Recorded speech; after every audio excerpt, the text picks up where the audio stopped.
Hello, I'm Kevin Berger. The misconception that the homeless don't want to work simply isn't true. Often homeless individuals face employment barriers, such as purchasing uniforms or tools that are required by their employer.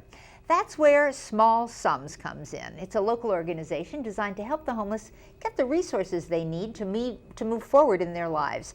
And here to tell us more about SmallSums is Terry Thomas, the Executive Director. Welcome to Newsmakers, Terry. Hi, Kevin. Thank you. Tell me about what your organization does. We do a very small and specific thing, and we help homeless individuals who've just found a job with the things they need so they can take that job. Oftentimes, a homeless person will have worked very hard to find a job and then discover that they need something that's required to start the job that they can't do. And sometimes it's as simple as a pair of steel-toe boots, a uniform, or even just a bus pass so they can have a reliable way to get to work. So the idea of SmallSums is truly, in your title, in fact, what you can offer these people. How much money are we talking about?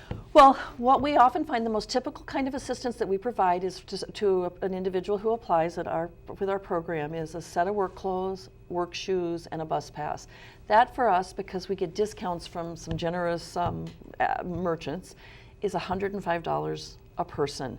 Last year, when you add in, oftentimes they need trade. If they're in a trade, we do trade tools as well. So our average last year was $166 per person, allowing we helped over 300 people go back to work last year for an average of $166 a piece.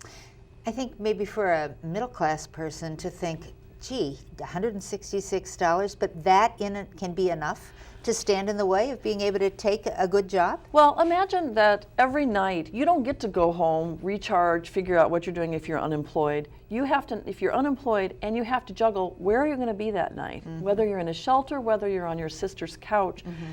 There's a whole bunch of additional things about figuring out what you're going to do. And oftentimes the money that they perhaps have put away is very depleted. So $166 may indeed be the barrier that stops them from being able to take a job and begin their path back to more stability. Now you're starting a Kickstarter campaign to try to serve more people that are coming to you for services. This year, because of both our outreach and because the economy is better, we have seen just in the first quarter a jump in the number of applicants, of people who are applying for us. So that's good. So it's really good. We expect, though, that by the end of the year that we will have double the number of people. So we'll go from a little over 300 to 600 people. Wow.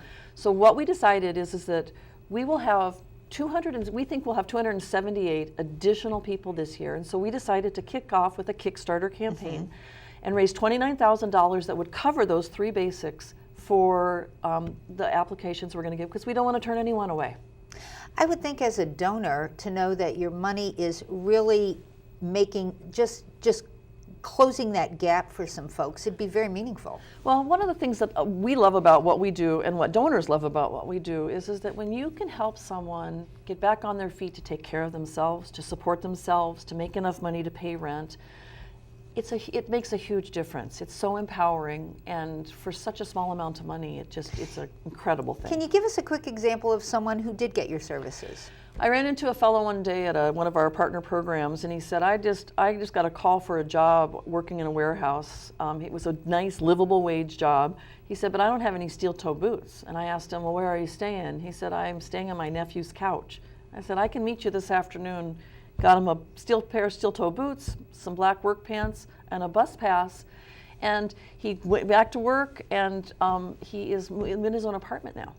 Well, I'm smiling because that's such a great story. Terry, thank you for sharing some of the successes of SmallSums. If you'd like to find out more about the organization and learn about that Kickstarter campaign Terry was talking about, smallsums.org.